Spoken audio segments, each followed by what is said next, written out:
Hi, this is Shauna, the CEO and founder of Fuel Talent. One of the things I have loved most in my 25-year recruiting career has always been the stories that people tell. Stories of leadership, career choices, company ideas, and team building. My inspiration for starting the What Fuels You podcast came from being curious about people's lives and wanting to help share their stories. What path brought them to this place? What decisions did they make that led to failures and successes? Who influenced those decisions, and what lessons were learned along the way? I hope you enjoy the What Fuels You podcast. Today's guest on the What Fuels You podcast is Michel Feaster. Michel is the co-founder and CEO of Usermind, where she is responsible for company vision, strategic direction, planning, and execution. Michel's enterprise software career spans almost 20 years, with roles ranging from sales, product, strategic marketing, and general management. Before founding Usermind, Michel was VP of products at Apptio, where she drove product strategy, defined the category and discipline of technology business management, and helped grow the company from 30 to almost 400 employees. Michel led the acquisition of Opsware by HP Software for $1.6 billion, managed the combined Opsware, Radia, and AppIQ product teams, and defined the service automation category. She also spent almost 8 years at Mercury Interactive, learning how to build world-class products like LoadRunner and QualityCenter, which made customers' lives better. She aspires to do the same at Usermind. Welcome, Michel. Good to see you. Oh, thank you, Shauna. I feel very important for that wonderful introduction. Isn't it funny when people read your bio? I know. I'm reading it. I'm like, we got product, we got strategy, we got marketing. Wow. She's the full ninja girl. Yeah, I had no idea it was that important until you read that. You are now. Cheers. This is rapid fire, so I'm gonna hit you hard with this one. Are you ready? No, yeah. Okay. If you could have any one superpower, what would it be? Ooh, if I could have any one superpower, seeing the future. Oh God. Mm-hmm. What is something? Do you remember from like Twilight, that chick in Twilight who saw the future? Yes. Yeah. I don't know if that would be mine. Okay. What is something that you have read, listened to, or watched that has most inspired you over the past year? Ooh. Well, I'm a huge Glennon Doyle Melton fan, and I read Untamed and just thought it was such an incredible book. This idea that we kind of buy into society's expectations of us and kind of don't really live into our full power in general as humans. I thought it was I've read all of her books, but I was really affected by that whatever I read it, I guess 6 or 8 months ago. Yeah, I read it around the same time, and I have turned so many friends onto it, and they all have the same response. It's an incredible, she's got such a gift with words. I'm like, That's exactly, but somehow the way that she wordsmiths is incredible. Yeah. And her whole notion, first the sinking, then the rising, that like loss and pain are what create the ground for growth, and that's a normal human condition, and that we all feel like life shouldn't be that way, but really that's the human condition. It's just, it's a gift anyway. She is incredible. What would you do if you had an extra hour in the day? Oh, work out more, hike, mountain. Oh, I see your, is that a treadmill behind you? Yeah, that's my Peloton tread, and then my Peloton. You have the Peloton tread? I love it. Oh God, I'm dying. I don't have the physical space for it, but I do my Peloton. I'm going to follow you. Yeah, I love it. Oh yeah, you should totally follow me. Yeah, I've been doing Peloton for 3 years. I got it when I decided I was going to climb Kilimanjaro. And so I thought my whole inspiration, by the way, Shauna, was like, I don't want to be the last one in the group. Totally. If there's 10 of us, I don't want to be number 10. I like 5. I'll be right in the middle of the pack. Yeah. And so I was like third up the mountain. So the Peloton served its purpose, but I love the tread. I'm climbing Rainier and Baker next year. And so I wanted good for you. Yeah. To train indoors in the winter and not be quite so cold and miserable. We need to get you a weighted vest. Yeah. You have one of those? Yeah. Mm-hmm. That's what I do when I go on long hikes, and I wear my weighted vest, and I feel kind of badass. Yeah. 20 to 30 pounds is my norm. Oh God, that's impressive. Yeah. What is a habit that you are trying to create? What is a habit I'm trying to create? Meditating before I sleep. Yeah. That's awesome. I just started about 6 months ago. I've been saying it for like 10 years, but I do it when I wake up actually. And I just do the 10-minute, easy peasy.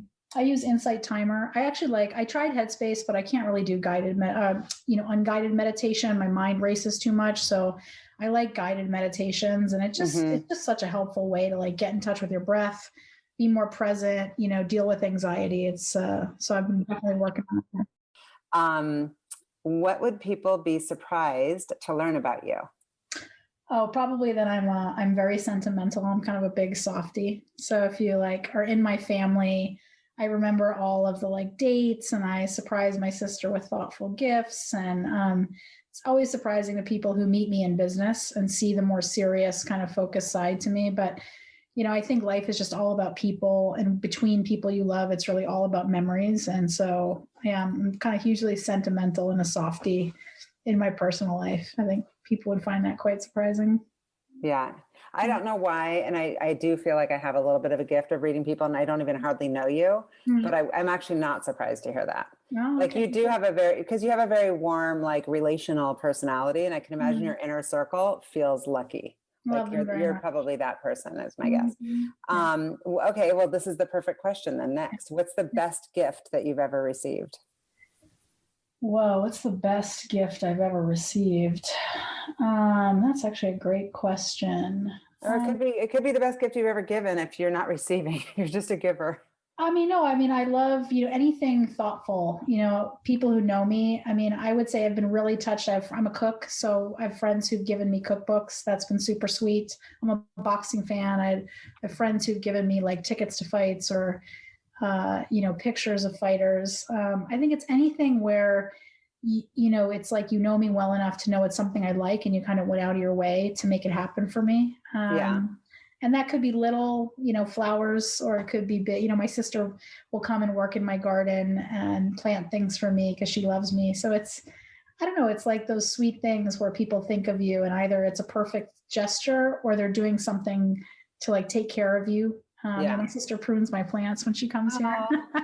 You guys aren't going to get to see my house, but I never prune my plants. I'm just not that person. So I don't know. I guess it's just those thoughtful things that you either wouldn't do yourself that someone does for you, or that gift which just shows they know you really well and they took time to think about it.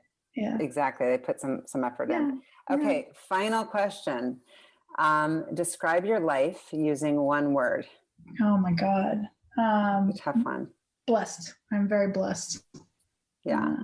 Well, I'm super excited to dig into your childhood, because when we talked a little bit, just kind of prepping for this, and I got to know you a little bit, I was so excited for this podcast.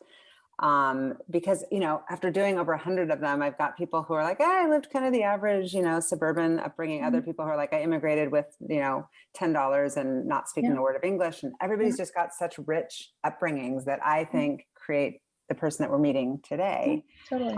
So where did you grow up? Well, I was born in Florida, but grew up in New England. I kind of was in Providence and in New England from 8 to 30. And my parents are interesting. My mom is an immigrant from Germany, and she actually came to America not speaking a word of English, learned it on the television. And, she was a child in Germany, basically post-war. She had, a challenging childhood and actually sued for independence in the courts, if you can believe it. She was that strong.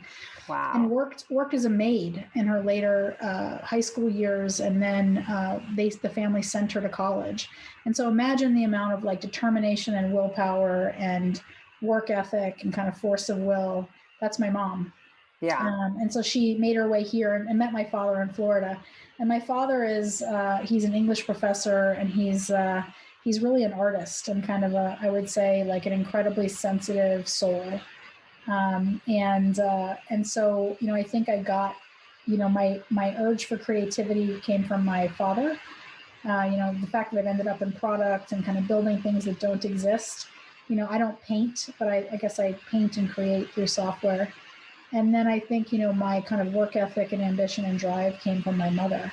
Yeah. But so they were incredibly intelligent, interesting parents who gave me the gift of reading and words. And, they divorced when I was 8, and my mother brought us up to New England. And so I guess I grew up kind of a scrappy kid in New England, in Providence. And I remember being in 6th grade and kind of making the decision that I was going to work really hard and get into Harvard and get straight A's and get a great job and get my family to financial security. Because wow. Wait, what grade? How old were you during this 5th grade? I was in 6th grade. Yeah. I had this master plan that I was gonna, help my, because both my parents, when they divorced, it's like a lot to, my mom was raising 2 kids on a nurse's salary, my dad's a teacher. And so, I think we didn't grow up certainly, poverty line, but we certainly weren't wealthy. And I think I just had this kind of desire to my goal to go to school was very much to create security for my family. So wealth for the sake of security, not because you were trying to the kid next to me has the new shoes and I don't. Totally. More I want the feeling of being wrapped around something that feels secure. Yeah. And, my mother, it's funny, she was a nurse for a lot of my childhood. And then she decided she hated nursing. She wanted to do something else. And so when we moved to Rhode Island, we bought an old house and renovated it. And she went into construction. And so kind of from when I was, 12 to basically through high school, I worked for her and learned how to renovate houses. And, so cool. Yeah. Gained a lot of appreciation for kind of working with your hands and, such a confidence booster too, to be able to create like that. Yeah. To know how to do it. And, so, I think my parents gave me so many, incredible gifts. Did you know in 6th grade when you're talking about, I just got to get to the next level, I got to go to Harvard. Did you know that you were smart? I probably, yes. I was always kind of in gifted programs and, that's my mom. I think got that from my mother. Where school, you're one of those kids school's just easy and I can kind of show up, or you worked really hard also? I worked really hard. I loved school. I loved history. History was my favorite. I thought looking at patterns of history creates meaning in the present. And that's kind of how my brain works. I'm very much I look for patterns in data, which is probably why I'm a good product manager or a good product person. But, I was always that kid, which is, I guess it is rare. I used to be able to read textbooks and tell you what was on the next page. So if it was chemistry or math, I could do the equations and help the professor. And my mind has always worked very, I'm not a visual thinker. I'm very much an abstract thinker. So yeah, I think I definitely, but I feel where I grew up, being a nerd wasn't a plus. I wasn't, I think it created a lot of social challenges. So there was beauty to it. It really unlocked my life path. I think if I didn't have the kind of intellect I have and, the ability, I've gotten a bunch of unconventional breaks in my life that led me into tech and have kind of led me to where I am. So I think my intellect has paid off, but man, at the time in high school, I was just that kid. I was I don't know why I don't fit in. And, I'm shy and I'm nervous to do all these things. So, I think now, I've had to learn that, right? There's no way to be a founder and CEO without learning how to, all the time I deal with people I don't even know, but yeah. So I think my life has kind of given me the opportunity to break through some of that fear I felt. Right. Did you have any teachers or anyone that you looked up to or that helped mentor you to get you to that next level of confidence? I have one teacher. When I was in the 5th grade, I broke my wrist and fell out of a tree. And my teacher's name was Miss Cavis Mitzen, and she was incredible. I just remember she was beautiful. She was our all-day teacher, and she, back when you had an all-day teacher as opposed to subject teachers. Yeah. And she taught me to play chess because I couldn't go out couldn't go do recess. So she would play chess with me.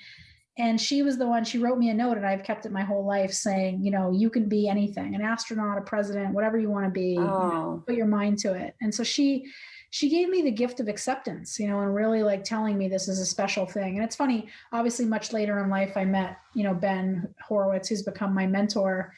And, I feel like he gave me a lot of the same things, right? Seeing my strengths, seeing my flaws. He once said to me, Michelle, some people look at you and see your flaws. I look at you and see your beauty. Oh, what a gift. Oh my gosh. Right. So what ended up happening? I know, because I've obviously researched that you ended up getting into Harvard. Was that just well, I'm going to manifest this and work my ass off? And because that's just the 1% of 1% of 1%. It's so, now I've got a kid applying to college right now. So it's hard to get in there. Yeah. I think, I had great grades. I was second in my class. But I always, this is how my mind works. I basically thought this is how I did my application for Harvard. I thought, what does Harvard University think that they are? And I thought they think that they are a Renaissance place, and the people they want to accept, they want to create a community of Renaissance people. And so do they want you to apply and be just a nerd, or like, is their ideal person they want to let in, a scholar and an artist and whatever. And so I kind of wrote my whole application was about being a modern day Renaissance person and how I like work with my hands and my work and my intellect at school. And, I had these dreams of, I got a scholarship from the Marine Corps to go into the military, and how that was a passion of mine. And so I honestly, I don't know, you can't tell, but I think I just basically sent the perfect application in. Like for every application I did, by the way, I thought, what does this college think they are, and who do they want to have, and how do I be that? How do I position that? And I like, it's the same skill set now. I'm just in enterprise software. So where else were you looking besides Harvard? And in the end, was it the right choice for you? Yeah, it's a good question. I applied to Harvard, I applied to MIT, I applied to Columbia, and I applied to the Naval Academy. I really wanted to go in the military, actually, but my dad's an objector to the Vietnam War. My mother's a pacifist, and they were like horrified. Why did you want to go to the military? Well, I mean, at heart, I love strategy. I grew up studying military history, and I'm just super passionate about it. I actually think most of software is basically strategy, I thought it was noble. I would have loved to like put my mind to the service of my country. I admire people like Petraeus and Mattis. And I think that would have been probably a good life for me, except that, so I got a scholarship, by the way. I got a scholarship into Harvard. I got a scholarship from the Marine Corps. My parents were like, they wanted me to go to Harvard and said, just take the ROTC scholarship. Like, don't go to the military academy. In retrospect, I probably should have gone to the military academy or maybe Columbia. But, life is just what it is. But I am glad that to some extent that they talked me out of the military academy, because when I did ROTC, it was before women could really serve. Today it's very, very different. And I don't think I would have been happy in a secondary role. That's kind of not my style. I think if I could join now, and be a battlefield commander, that would have been my path. But wow, yeah, that's so badass. That's so badass. So, what gave you the confidence? I know that in our conversation before this, that you ended up leaving Harvard. What gave you that confidence to do that, and why? I mean, I mean, for better or for worse, I'm bullheaded, and I trust my own judgment. I mean, I've done it throughout my whole life. I just didn't feel it was the place for me. I moved there, and my freshman year, there was a princess in my dorm, and I was in a 5-person shared suite, and one of my roommates didn't want to be in a shared suite. She wanted a single, so her dad wrote a check. He was an oil man, and she got a single right away. And I just, Harvard's a great place. So I'm there for many, many people for whom that would have been the perfect like choice and opportunity. And so I'm not in any way, trying to knock Harvard, but for a little shy kid kind of from the sticks who, I don't like politics. I don't like bullshit. I'm like very into authenticity. My experience of it was that it was a place of a lot of people pursuing outward goals. Like, I want to pad my resume. I want to be a doctor, not because they really wanted any of those things, but because they thought those were the things they should do. And so a little bit I had like an intellectual rejection of it, and a little bit of it was just I was so painfully shy that I think it was hard. Like, it wasn't the right setup for me to be successful. But best thing I ever did that I left. I mean, I moved home. My mother was like, you have to pay rent, get a job. And so I went and worked at a convenience store, if you can believe it. Originally doing overnights for like $4.75 an hour. What were they selling?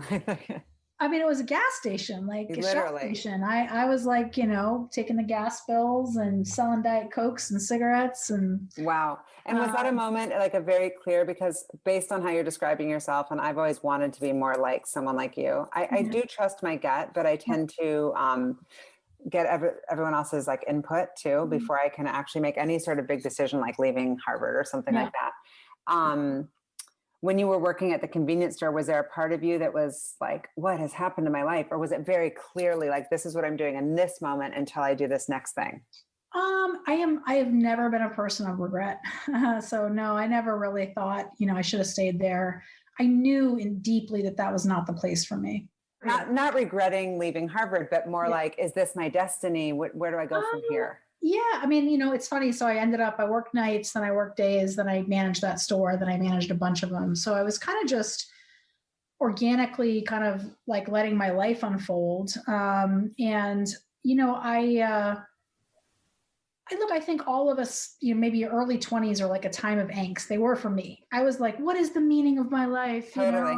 And what do I want my life to be about, like being wealthy, or like, is it all about like working with my hands, or like, I just had a lot of like high emotion in my life. I don't know if anyone can relate to that. I can relate to that. I moved to New York in my 20s, and I say to everyone, because I kind of was thinking maybe going to college there, and I'm like, I would have broken me at 18, because you go to New York and you're like, am I an uptown girl? Am I a downtown girl? Am I a partier? Am I a conservative girl? Like I was and I actually went to a therapist who was like, you're all of those things. And I was like, I actually like that. Thank you. Yeah. Because I am all those things. It's honestly, I think it gave me it gave me a lot of appreciation. I managed a lot of people. I hired a lot of people. I fired a lot of people. And it really taught me like that two things I think that I've lived my whole life really, really deeply believing. One is, I call it the books and covers principle of hiring, is a lot of the people who show up and look perfect aren't the best hires, so I'd get kids in high school. This is, gas station. So like these like very handsome kids from high school who were terrible workers. And then people in their 50s who were, kind of grizzled and had hard lives, and they would work their ass off and like care a lot about their quality of work. And so it taught me to hire for internals. Internals, like, you can't change people's inner drive. The core things people bring as a person to the table are not, they're not that negotiable. You can manage and teach skill, but like drive, ambition, motivation, integrity, core. So that was a good learning. The other thing I really kind of realized is, there for the grace of God go I. Like, I think so many people, I look around in my world, and, in tech, we're blessed, and we're certainly in the 1%. And, we have the freedom to like quit a job and have jobs tomorrow. Maybe not as a founder, but in general, like tech, being in the world I've ended up in, is you have an incredible amount of autonomy and life freedom. And I just think that so many of us who succeed and have this like a financial security and success forget that like, but for a few turns in my life could be very, very different. And yes, I've worked really hard. Some of it, like, I didn't choose to be smart. I got lucky. And I have worked really, really hard in my life. And so I'm not minimizing, the idea that we all do create our own destiny, because I firmly believe that. But I'm just so deeply grateful that I think, there's so many amazing people I met in that time of my life who were like good people who worked so hard, who just didn't have some of the advantages I had, didn't have my smarts that I didn't do anything to earn, or didn't have two educated parents like I had. And it's just given me so much appreciation, maybe for kind of the breadth of lives that we all live. And I don't know, maybe a determination. Well, especially probably this past year. I know that for me, I feel more blessed than ever to be able to like, quote unquote, like make money behind a computer. 100%. Like, we don't have to be like on the front line. We're not essential workers. We're not essential workers. Yeah, yes. I think people are more aware than ever. Nor did our livelihood get ended by the pandemic. Right. So I don't know. It just really gave me a humility, and I needed that humility. That I've tried to take with me through my life. If I can. Well, I'm sure it serves you very well as a CEO now of a thriving, tech company. So how did you even break into tech from the convenience store? I know you started out as a systems engineer, but how did you even know what that was? Oh, so my partner at the time, it's always how, love changes your life. So of course. My partner at the time was in inside sales for a software company. And one of the ways she sold dev tools, tools to developers. And so she would read help wanted at various companies to see if they were using the tools that she could then like indicated they might need her stuff. She calls me up at work one day and she says to me, Michelle, I found the perfect job for you. And it was this advertisement for a tech company called CompuWare, which was a $1 billion mainframe company. The CEO, Pete Carmanos, owns the Detroit Red Wings. So he's like a big success story in Michigan. And this is like 97s or the boom, like there's not enough people in tech who know anything. And so they had this program called the PDP program, Professional Development Program, where they fly you to Michigan for 3 months. They give you an apartment and a car. They teach, you're in class literally for 3 months, learning SQL and coding and all this stuff. And then you basically, you kind of work for them. You commit to 2 years at a vastly reduced salary to pay them back. And like she said, the job description, thinks on your feet, like smart, good with people. She's like, Michelle, this is your perfect job description. And I never remember, I was sitting on the kitchen floor doing my first phone interview with them. And I swear to God, they probably only interviewed me because I had Harvard on my resume. But well, they, it helps. I mean, it definitely helps. Right, it helped. But so they invited me to go, do an interview. And I remember going there and interviewing, and part of it was a presentation. And I've always been good kind of on my feet. And I got the job. And it like literally, that was one of those one-way doors you walk through. Your whole life is just totally different on the other side. And so they taught me how to code and how to, write SQL. And, I'm not a developer, but I basically got, technically dangerous through that process, and got my job in pre-sales and moved back to New England. And, my whole life has really been shaped by that opportunity that they gave. Oh, for sure. And it also has probably made you, knowing like the origin of coding and how, even though you're not a developer, makes you such a more fierce product person. Oh, I'm way more technical than people. Right? You can like, don't bullshit me. I actually know how the mechanics of this stuff. Yes, I have an allergic reaction to bullshit of any kind.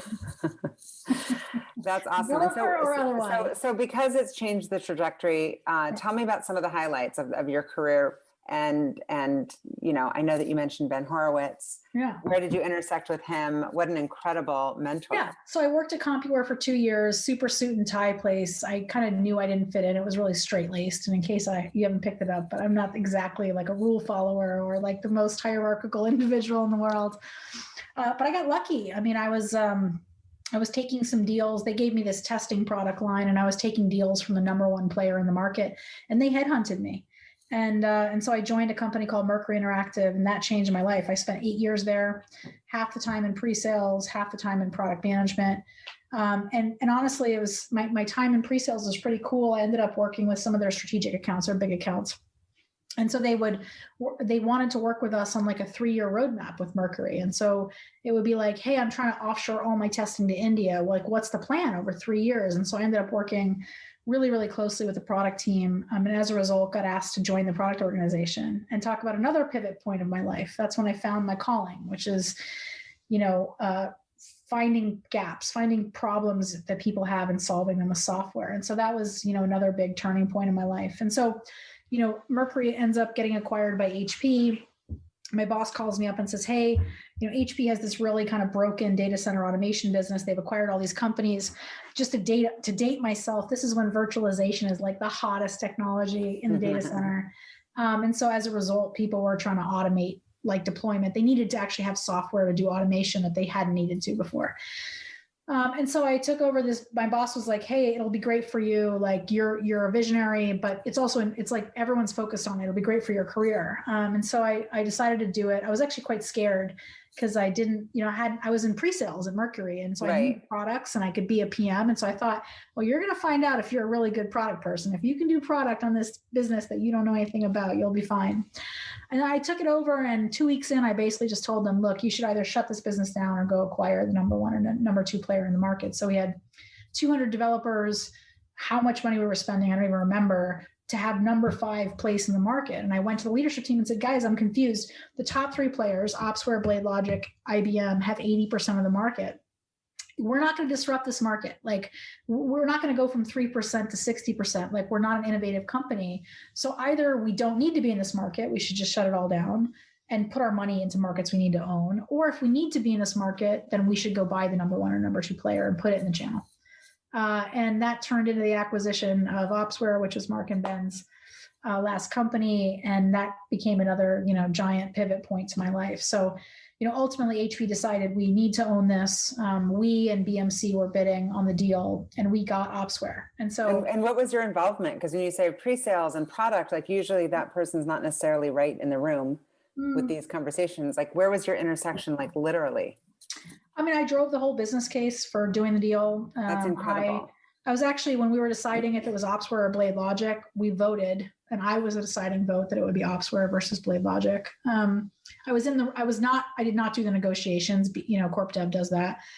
But I was in the hot, locked, sweaty room writing the press releases. There's probably, if you Google it, I did all the interviews with the heads of people at HP, backing them up on like why it was the right decision. So I mean, no Michelle, no M&A from HP probably. That's amazing. Yeah, it was pretty cool. And then, Ben joins HP. So basically in that deal, Mark Andreessen joins the board of HP. Ben Horowitz takes over as the head of HP software and became my boss. And I'll never forget the first time I met him. I walk into his office and he has all these boxers on the wall. And I'm a huge boxing fan. And nobody likes boxing anymore. And I walk in and, we start talking about, I don't even remember which boxer it was who was on the wall. But we literally talked, I was supposed to have an hour one-on-one with him to like get to know my new boss. And we talked boxing for like 45 minutes. And you're like, time's up. We've just been the whole time talking boxing. And he later told me, Michelle, I've had those pictures up for, 10 years in this office. And every single person who's ever wanted something from me has walked to those offices and tried to talk to me about boxing. And he said, you were one of the few people who wasn't full of shit. And we just became, incredible friends. He's become a great mentor of my life. And he said to me later, he was my boss. He said, like, you're a crazy inventor. What are you doing at HP? Like, you should be in a startup. And I was just, or you should like found your own company. And I told him, I'm not ready. Like, I've never worked in a startup. What the heck do I know about that? Yeah.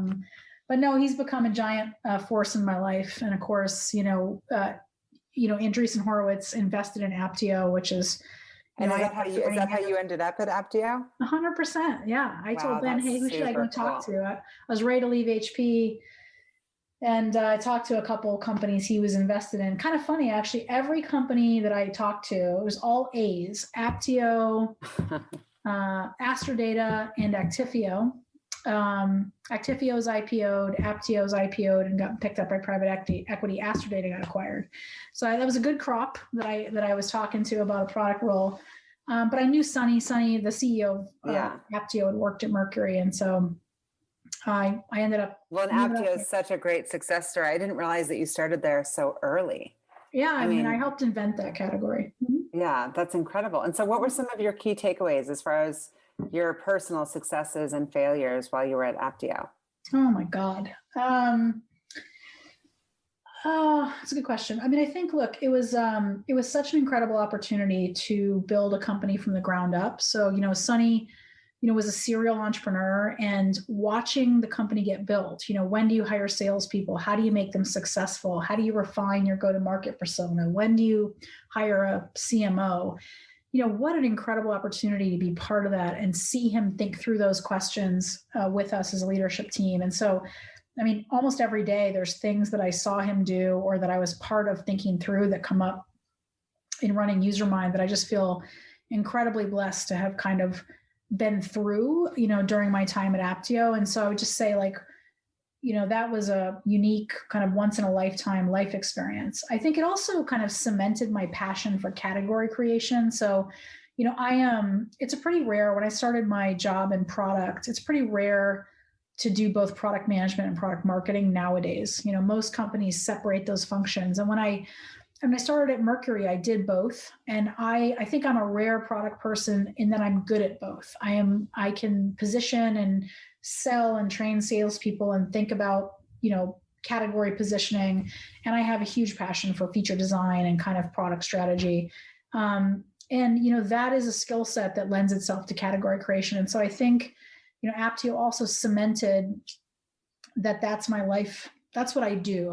I think there are people who kind of find a persona. They love security or they love, monitoring, and they stay in the same business and they continually reinvent it. It's not like they're doing the same thing, but, I have come to love, in testing, it was like the testing team. And then, Opsware was selling to the ops team and the team that owned the data center. And, Apptio was kind of selling to the CIO and the finance team within the CIO. I love the challenge of a new persona. I enjoy learning a new motion. I love the idea of creating something that completely didn't exist from scratch. And it's funny, years after I left Apptio, I went to my first Andreessen event where I did my first public demo of Usermind. And I get on a bus from wherever I was staying. The hotel must have been off-site. This is Carolina. Where is it? It's like a famous conference center in Marin. So they were doing this big event up there. Anyways, I was at a hotel taking a bus to the conference center. I get in, there's two people in front of me talking about, they just came from the TBM conference, the Apptio conference. And I said, oh my God, like, tell me about it. You guys just were there, and like, what do you do? And they're like TBM practitioners. And I said, I like helped invent that idea. Like helped come up with that category name and like helped invent the pitch. And I mean, how cool that is to like years later. Oh my God, there's thousands of people like doing this thing that you that's like you just made up. It's your brainchild. It's amazing. And so as far as the cultures, I mean, you've worked at some really big companies. Now you've got the startup experience. Which of those, I guess, values and mission driven things have shaped kind of how you've led as a CEO at Usermind? Because, you people that work at Amazon are like, I took this from Amazon or I took that. And these things I ditched. Yeah, I would say, look, Mercury was the most incredible culture I was ever a part of. It was an Israeli company, but man, it was just relentlessly customer focused. I mean, every day you woke up at Mercury trying to figure out how to win and how to make the customer successful and therefore win, and have the best product for the customer and therefore win. And so I think things I learned from Mercury is just this complete transparency, sharing. I think really smart people, the more context you give them, the more effective they are. I really admired at Mercury, we had this idea that bad news should go up, which is very counterintuitive. In big companies, bad news does not go anywhere. And Mercury really, really created a culture where it was rewarded to go say to your boss, this is not working, help me solve it. And I've just admired that for my whole life. I hope I'm creating a culture where that would be true at Usermind. I have a channel called Shit Gone Wrong. Yeah, right. And I'm like, if I find out about shit gone wrong and it's not it hasn't been emailed to me in advance, then that's going to be a bummer, because I care deeply. Of course, as the CEO, you care deeply. Yeah. And look, Mercury, I was there from 200 people through 3,000. I remember one sales kickoff, our CEO, Amnon, said two things. He said, one, the main enemy of Mercury is mediocrity, which I thought was incredible. And the second thing he said is, as companies get bigger, like leaders get stupider. Not that they're stupid people. They are just less connected to the day-to-day, because there's so many more layers between them. When you're Michelle and you're 8 developers and I'm doing every meeting with every customer, I know everything. And when you're even, 60 people, I'm not in every meeting. I can't know every single interaction. And so I was just always so impressed with the culture of, surface issues. And honestly, if I hadn't worked there, that was the culture perfect for me. I was the person coming and saying, here's the challenges, here's the opportunities. We should be doing this. We should be doing that. I can't even imagine Michelle being promoted and like given all these opportunities in a different culture. Like my life success is such a unique part of landing there and finding a home where my skills were not only rewarded, but like that was a core part of the culture to be that way. So right. So that one's a good one. And so Apptio brought you to Seattle, I'm guessing. Yeah. Yeah. And you've decided to stay here. Did you just leave Apptio because you knew you wanted to be an entrepreneur and start your own thing? Or was there I need to stop so that I can find space to figure out what I want to do next? No, I mean, I was with them for 3.5 years, and it was, wildly successful. And I think we were hitting the point where we were kind of getting to the next chapter of product strategy. And Sunny and I just really weren't on the same page as to like what that was, as we thought about that. And I just, for better or for worse, I'm kind of a 1 or a 0. I'm not really able to execute plans I'm not super bought into. And, to their credit, they wanted me to stay so badly. And they were like, do this, be an evangelist, do all those other things. And I was just kind of like, nope, I'm kind of done. Like it's one of the things about myself that and I remember Ben called me and said, God, you thinking about staying? And I said, I don't know what I should do. And he said, Michelle, you'd be a force for evil. Like you only know how to do one thing, which is like build product. And so I was like, you know what, you're 100% right. And so I think it was just like the right time. And honestly, it's funny. People talk about departures in startups. Like there are normal chapters. Like I look back and I feel like, Sunny and I have hung out and chatted since, and, I love the guy. I have huge respect for what he's built, but like not every employee in a startup is there for the whole run. Oh, 100%, 100%. So it was just the right time. And I had Yeah. no idea. I didn't know what I was going to do. I literally was like, I remember I took a couple months and like was trying to figure out if I wanted to do another VP of product role or if I wanted to found. And so I literally just did a bunch of networking, which I'd never done in my life. And I was like super passionate about GitHub. I really wanted to go and like run product at GitHub and like help them go from being a dev product to like a full lifecycle platform. And I'll never forget my call because, Andreessen was invested in GitHub. I talked to the COO and he was just like, we don't have product people. And I'm like, what?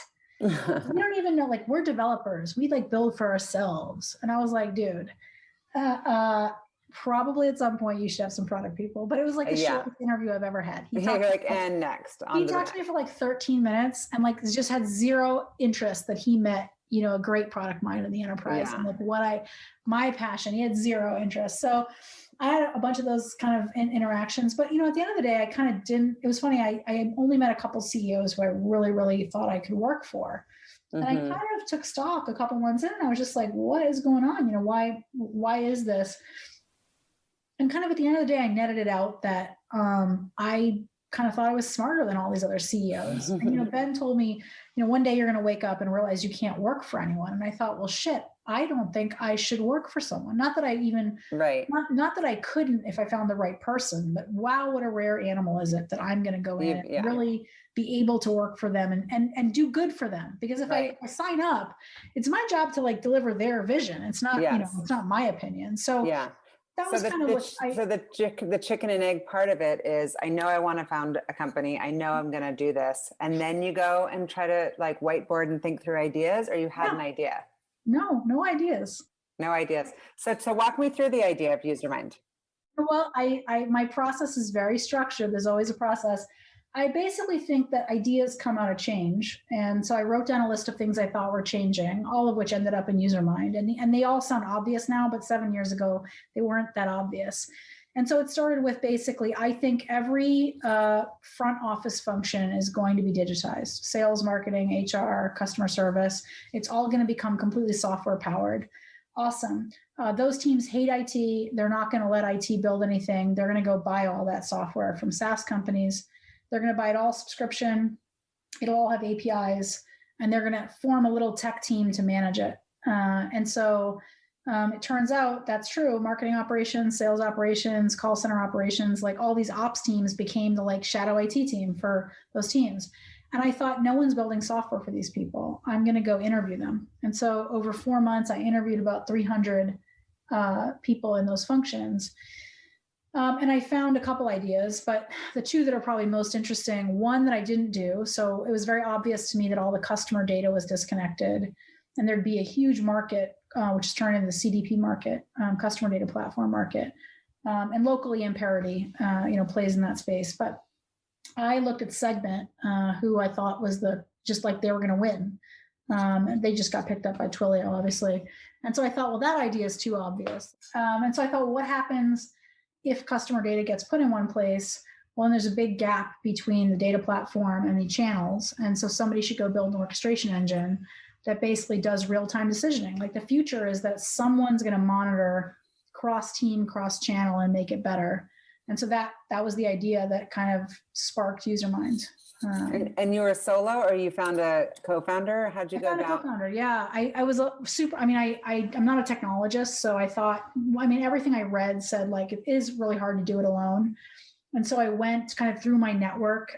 So Sunny's CTO had worked for a guy who was a founder who like sold his company to Mercury, and so I just got recommendations from people. That's awesome. And what about the funding? How did you bootstrap it in the beginning, or how did you fund all the research? We each put in $30,000 to build I hired a developer to build a little prototype, and then I went and raised around. But my like fundraising is like not reproducible. We put up a web page, and I got inbound from a firm called CRV, who tracks Mercury people, and like it was like keeping an eye on all of us. And, they basically put a convertible note down. We pitched them, and like literally in 5 days I had, I don't even remember, $2 million.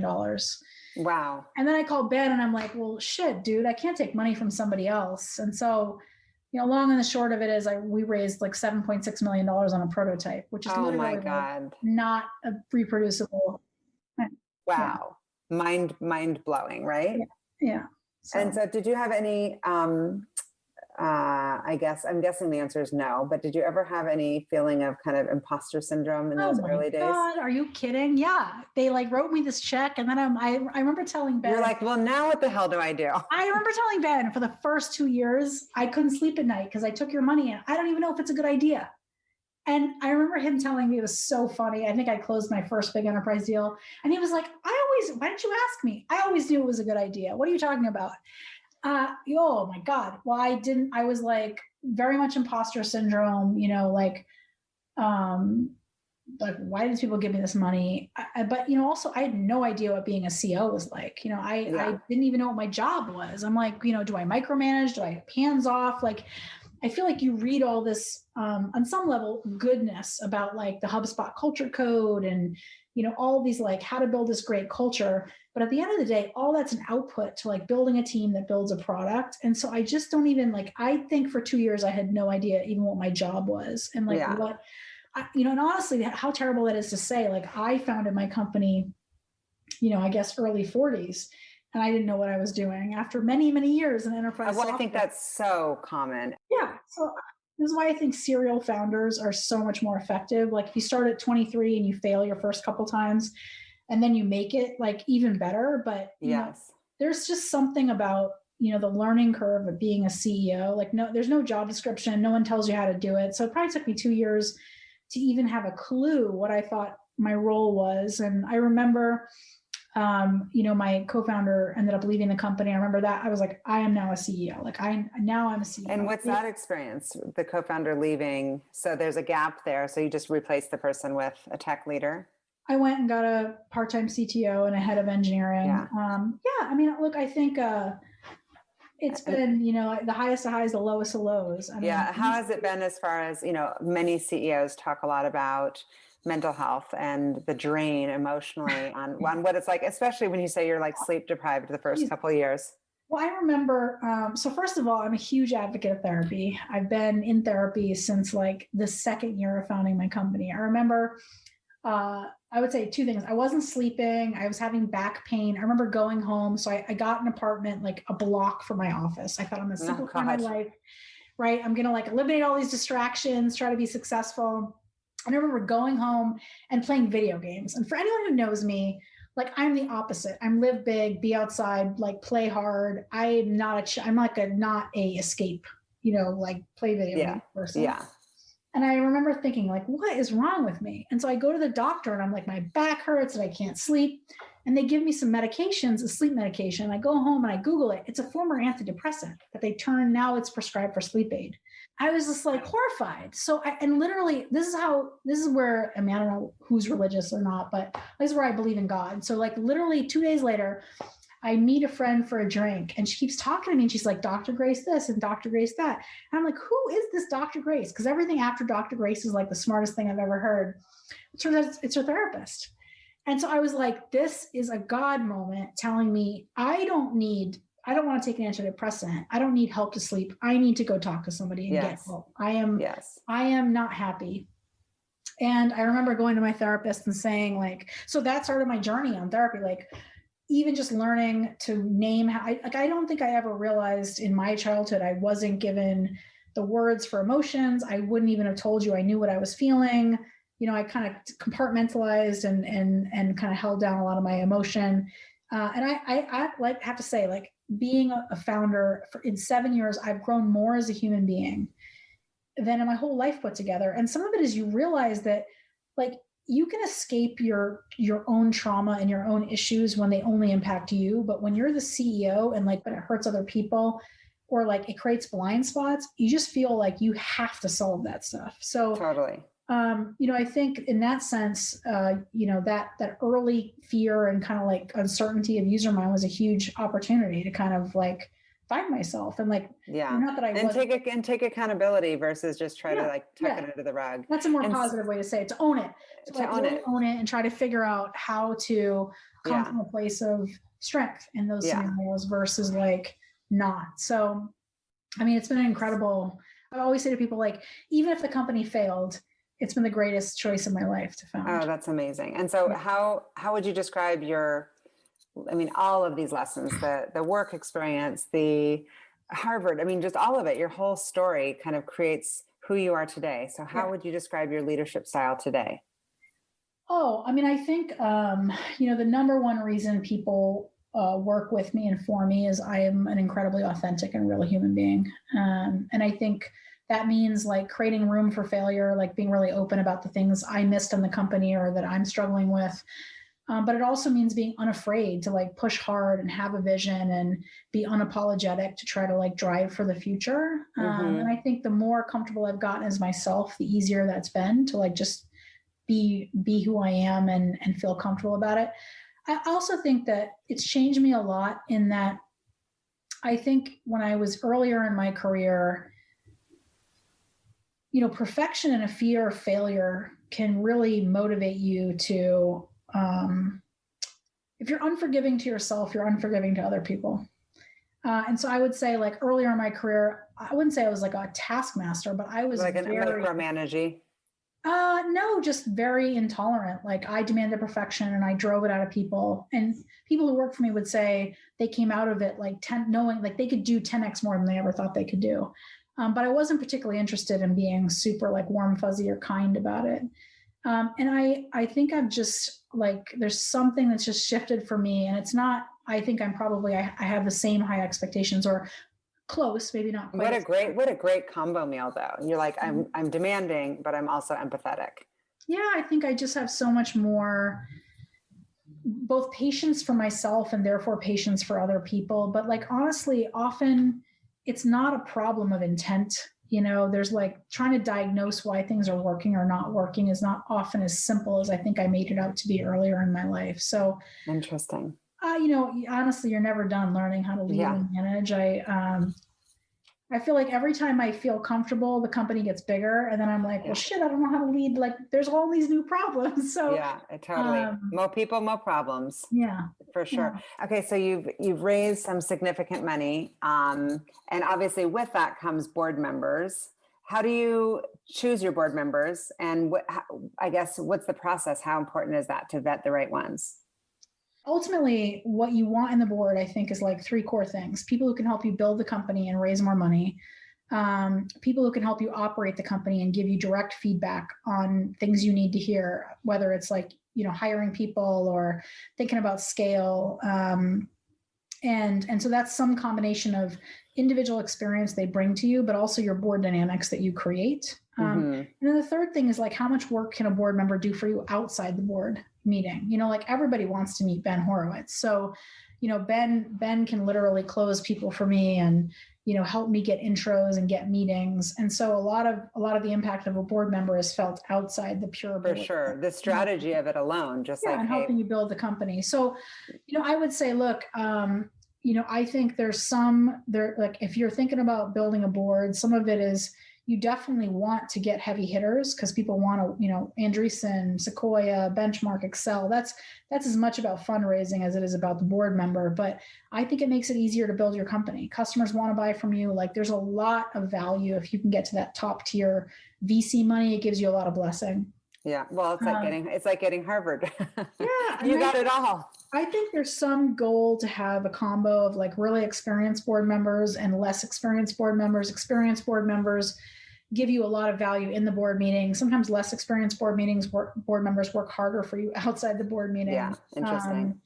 I think you want a diverse board. You're trying to bring different viewpoints that help you build the company. But at some point, it's a little bit like art and science. There's some combo of like firm and partner. I would say, look, if I could, if I've learned anything and I was doing it over again, I think a lot of people invested in Usermind because they believed in me as a founder. If I was doing it over again, I think I would bias more to people who believe in the market. Not that that's a good or a bad thing. It's just, I think that, if I look at my board, it's more people who believe in me than have expertise in my market. In your market, if I was thinking about doing it over again, I probably would have tried to find a VC with deep experience in my space where they could be like, hey, we've seen this 5 other times in our portfolio. Here's the playbook. Here's what you got to do. Yeah. So that'd probably be, if I was doing it again, a thing I would tell, younger Michelle is like, that would be a valuable lens to put on the board that I didn't. Right. And so what's your long-term goal with Usermind? Like where will you be like, I feel like I kicked ass and I'm super successful? Well, I think it's all relative. Number one, 7 years in, we've created a category. We're a leader. There's a Forrester Wave. It's called Journey Orchestration. We're the leader. By the way, Adobe released a product called Journey Orchestration. So like some giant company copied my idea and tried to rip it off. I would say like there was a question for me for a long time. Like, was I right? Is the category real? Is the idea good? I think we've checked that box. Like, can you take it all the way to going IPO? Like, I think for me, it's not, I've never been motivated by money. It's like, how big a company can we build where we feel really good about what we're doing for customers, where we feel it has tremendous integrity.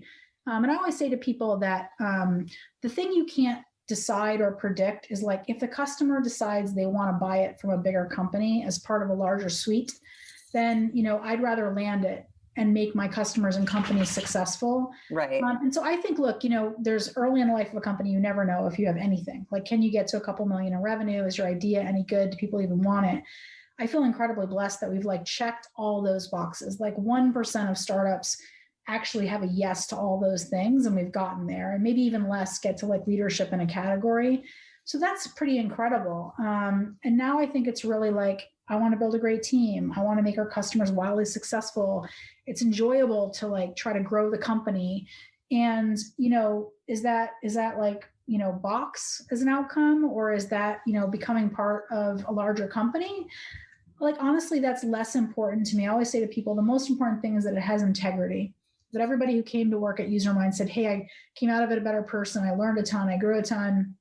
I hope that every customer that bet on me is like, that was a good decision. Yeah. Well, I can tell you, I don't see a lot of resumes coming out of there. You're doing something right. As a person who's doing recruiting, I'm like, I'm not seeing a lot of Usermind candidates come across our desk. And anyone that I do know that's worked there has had nothing but great things to say about you. And just, we overlap a little bit in the community. Everybody thinks the world of you. And I'm super honored to have you on the podcast. But I do have one final question for you, which I ask everyone. And it's just your ultimate fuel. Like what fuels you, gets you out of bed in the morning? I don't know. I guess I just, I think life is short, and I just love living.